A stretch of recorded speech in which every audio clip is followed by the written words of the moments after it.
wabarakatuh. Perkenalkan, nama saya Benua Akbar Ibrahim dari kelas welding malam. Di sini saya akan mempresentasikan tentang implementasi penggunaan robot dalam kehidupan manusia di era modern. Baiklah, kita mulai. Di sini saya akan menjelaskan apa itu robot. Robot merupakan sebuah teknologi yang bisa mempermudah atau memperingankan pekerjaan manusia. Oleh karena itu, perkembangan teknologi robot pada saat sekarang ini semakin pesat, seiring dengan perkembangan mikrometer yang lebih canggih dan bentuk yang lebih kecil. Teknologi robot sudah banyak digunakan dari mulai dunia penelitian, industri, dan juga alat bantu pada rumah tangga.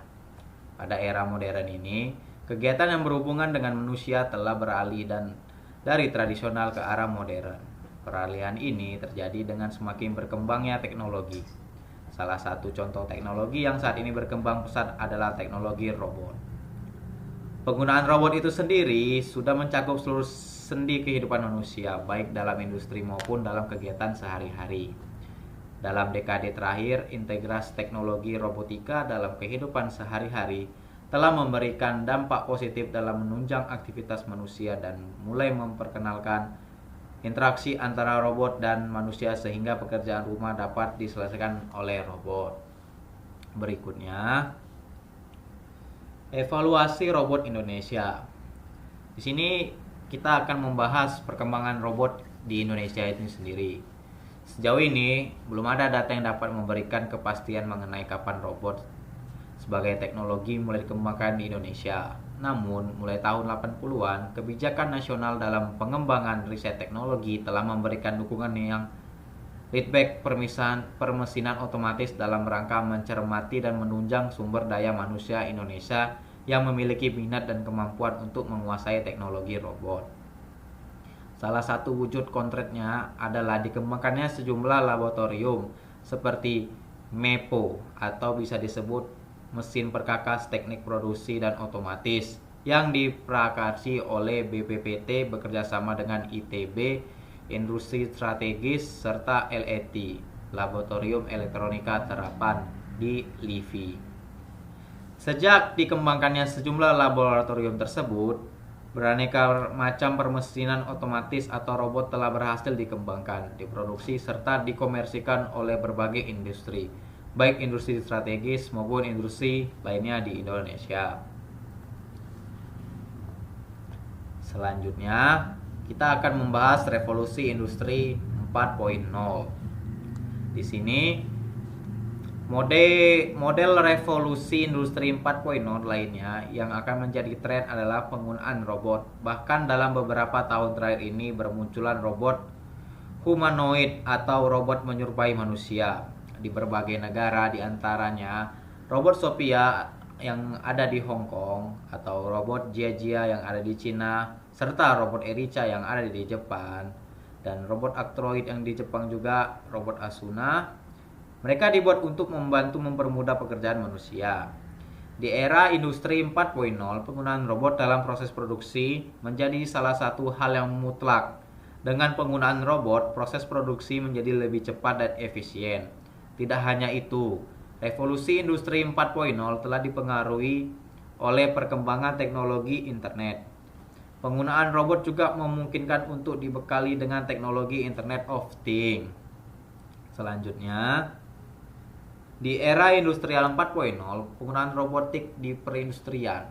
Nah, di sini kita akan membahas penggunaan robot itu sendiri di kawasan perindustrian. Robotik di perindustrian sering digunakan sebagai mesin otomatis seperti contohnya industri, minuman, dan makanan. Penggunaan teknologi robotik ini sudah merupakan tren seperti industri manufaktur contohnya, memanfaatkan teknologi robotik untuk membuat industri tersebut cepat dalam memproduksi produk dan dapat menghemat bahan baku sumber daya manusia di masa depan. Namun, penggunaan mesin otomatis selama penggunaan tidak mempengaruhi para pekerja demi hasil produksi dan kualitas yang maksimal. Robot dan manusia akan dikolaborasikan, tidak membuat para pekerja kehilangan lapangan pekerjaan di perindustrian yang menggunakan robotik sebagai mesin otomatis, melainkan menjadikan prospek kerja yang lebih efisien. Pada tahun 2017, teknologi robot digunakan oleh industri di Indonesia sebanyak 950 unit, bahkan meningkat menjadi 1.200 unit di tahun 2018. Dikarenakan oleh MUGI saat acara Indonesian of Industry 4.0 atau INDI 4.0 3 tahun lalu. Dalam bidang robotik, Indonesia memiliki potensi yang bagus karena sebagian besar industri makanan dan minuman menggunakan robotik di perindustrian khususnya untuk otomatis. Sebaliknya di luar negeri penggunaan robotik terbesar justru industri elektronik dan otomotif. Selanjutnya kita akan membahas dampak robot bagi dunia industri dan manusia. Nah, di sini dampaknya ada dua. Ada dampak positif dan dampak negatif. Pertama, saya akan menyebutkan dampak positifnya. Pertama, meningkatkan produktivitas sebuah perusahaan. Kedua, meringankan kerja manusia dalam dunia industri seperti tadi kan.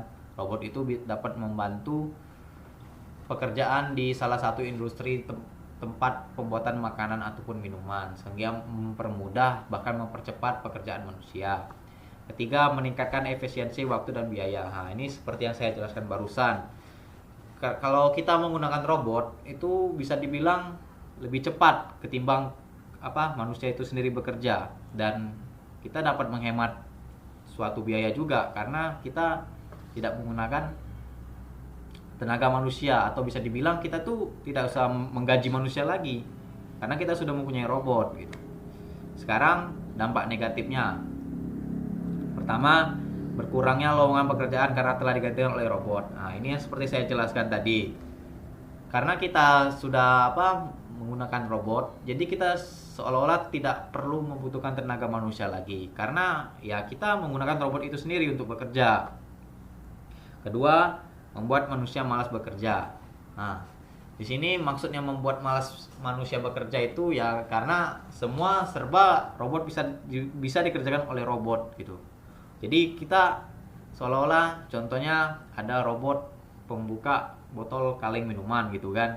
Kita nggak usah capek-capek lagi membuka botol kaleng minuman itu kan, karena sudah ada robot yang diciptakan untuk membuka kaleng botol tersebut secara otomatis. Jadi itulah yang membuat manusia semakin malas. Nah, selanjutnya ketiga, dampak negatifnya penggunaan energi listrik yang semakin besar. Nah, karena kita menggunakan tenaga robot, otomatis kita tuh akan membutuhkan energi listrik yang lebih besar. Karena ya sumber tenaga robot itu sendiri berasal dari listrik.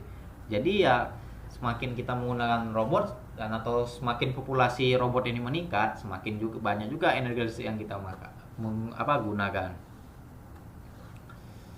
Baiklah, mungkin sekian penjelasan saya tentang efisiensi robot di perkembangan dunia zaman sekarang.